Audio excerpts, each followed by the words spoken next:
Hello friends, আমি আবার এসে গেছি তোমাদের কাছে। Welcome to my channel and welcome to my another video. তো আজ আমি তোমাদেরকে শেখাবো মাইক্রোসফট পাওয়ার পয়েন্টের ইন্ট্রোডাকশান, বা I will teach you introduction of Microsoft PowerPoint. তো বেশি কথা না বাড়িয়ে শুরু করা যাক আজকের ভিডিও।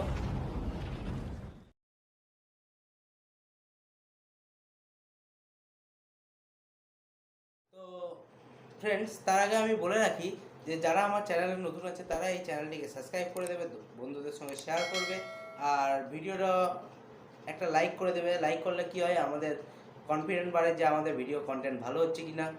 আর কমেন্টে জানাও যে তোমাদের নেক্সট ভিডিও কী নিয়ে চাই বা প্রজেকশন কেমন ধরনের চাই, সেটা আমি তোমাদেরকে দেখিয়ে দেবো।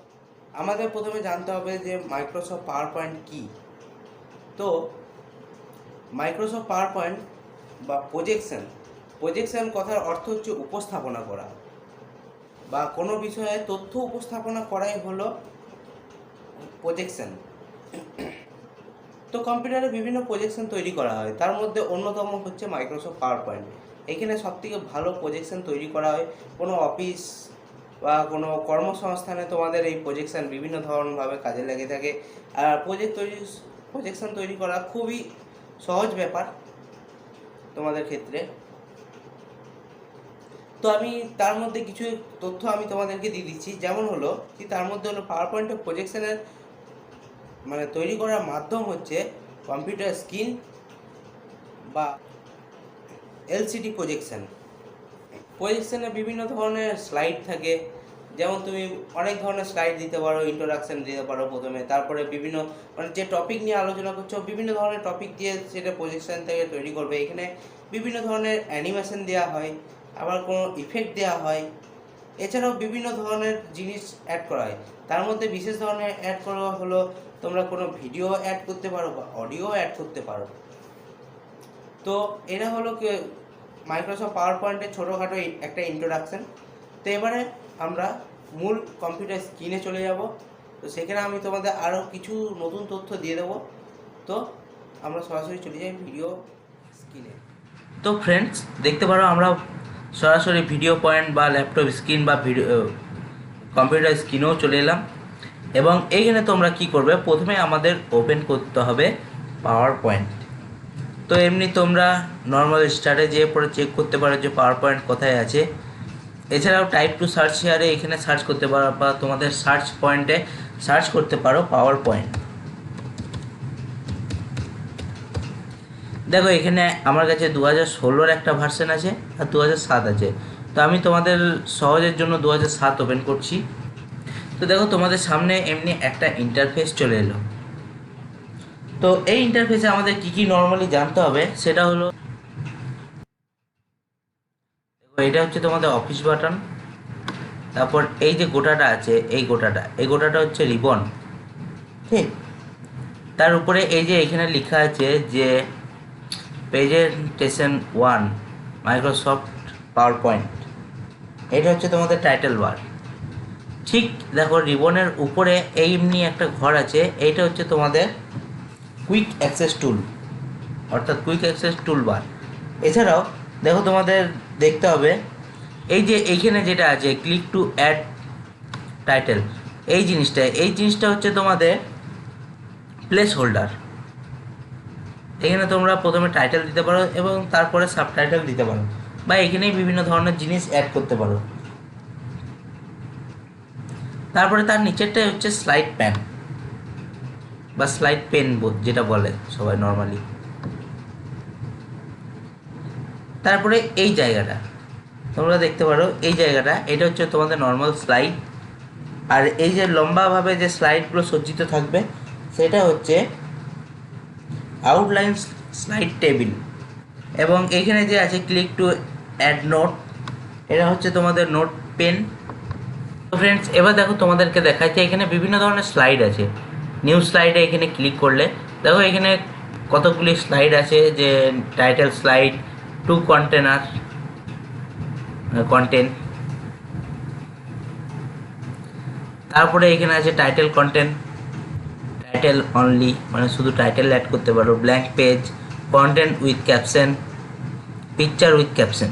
তো এখানের মধ্যে আমরা সরাসরি নর্মালি আমরা প্রথমে ব্যবহার করব ব্ল্যাঙ্ক, কারণ ব্ল্যাঙ্কে তোমরা বিভিন্ন ধরনের ছবি অ্যাড করতে পারবে, বিভিন্ন ধরনের টাইটেল অ্যাড করতে পারবে, যেমন ওয়ার্ডে তোমরা টাইটেল বা অ্যাড করেছো তেমনিই হবে। কিন্তু এখানে তোমাদেরকে আমি দেখাই যে ইনসার্টে দেখো এখানে তোমরা ক্লিপ অ্যাড করতে পারো, যেমন আগে ছিল ঠিক তেমনি আছে। ডিজাইনে দেখো এখানে তোমরা কালার মানে ব্যাকগ্রাউন্ড কালার দিতে পারো, এখানে ব্যাকগ্রাউন্ড কালার দিতে পারো। তারপর আছে অ্যানিমেশন হচ্ছে পাওয়ার পয়েন্টের মেন জিনিস বা মেন পয়েন্ট বলতে পারো। অ্যানিমেশন না থাকলে পাওয়ার পয়েন্ট বেকার বলতে পারো সহজ ভাষায়। তো এখানে দেখো কাস্টম অ্যানিমেশন আছে। তারপরে দেখো এখানে এখানে স্লাইড বিভিন্ন ধরনের চেঞ্জ করতে পারবে। দেখো তোমাদের একটা একটা করে দেখাচ্ছি। এই সহজ, দেখতে হেভি লাগছে, ঠিক আছে। এমনি বিভিন্ন ধরনের স্লাইড আছে। এখানে তোমরা স্লাইডে সাউন্ড দিতে পারো, যেটা তোমাদেরকে আমি বলছিলাম যে ভিডিও বা অডিওর অ্যাড করতে পারো এবং সাউন্ড দিতে পারো।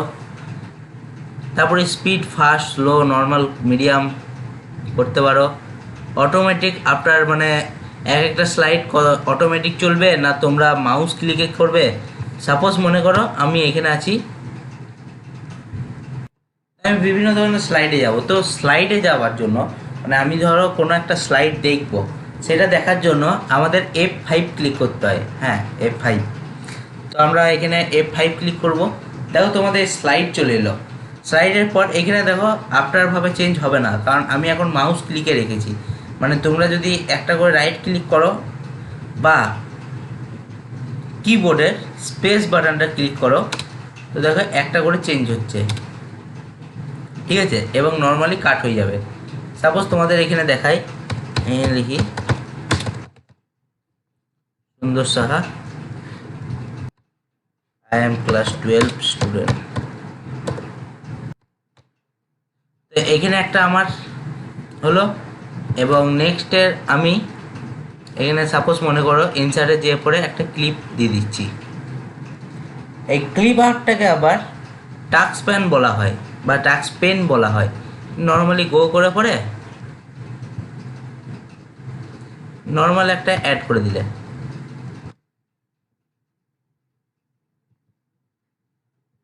দেখো, ঠিক আছে। তো এবারে আমি এটাকে যখন দেখবো, তো এটাকে আমি কেটে দিলাম। তো এখানে আমি F5 করব, দেখো প্রথম স্লাইড। তারপরে আমি স্পেস দেব, স্পেস দিলে নেক্সট স্লাইডটাও চলে আসবে এবং নেক্সট স্লাইডটা হয়ে পরে শেষ হয়ে যাবে।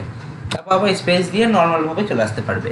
তারপরে তোমাদের দেখায় যে এখানে যখন সেভ করবে, সেভ করাটা কী হবে, সেভ করাটা তোমাদেরকে একটা মাথায় রাখতে হবে যে এটা যখন সেভ করবে এটার এক্সটেনশন নেম হচ্ছে .pptx।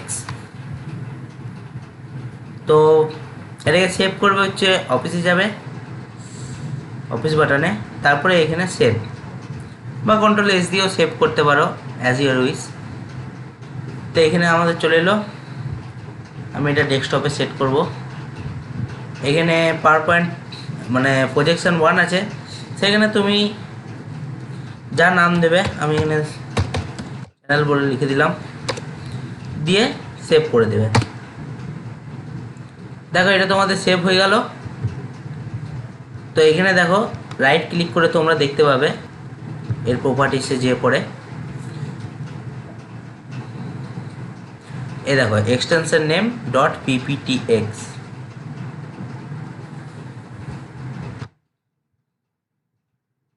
এছাড়াও তোমাদের আমি নেক্সট ভিডিওতে আমার একটা প্রেজেন্টেশন দেখাবো, যেটা আমি করেছিলাম, আর 50-এর মধ্যে 48 পেয়েছিলাম, বেশি পাইনি। তো ভিডিওটা এই পর্যন্তই। যদি ভিডিওটা ভালো লাগে অবশ্যই একটা লাইক করবে, বন্ধুদের সঙ্গে শেয়ার করবে, আর সাবস্ক্রাইব চিহ্নটিও দাবি দেবে।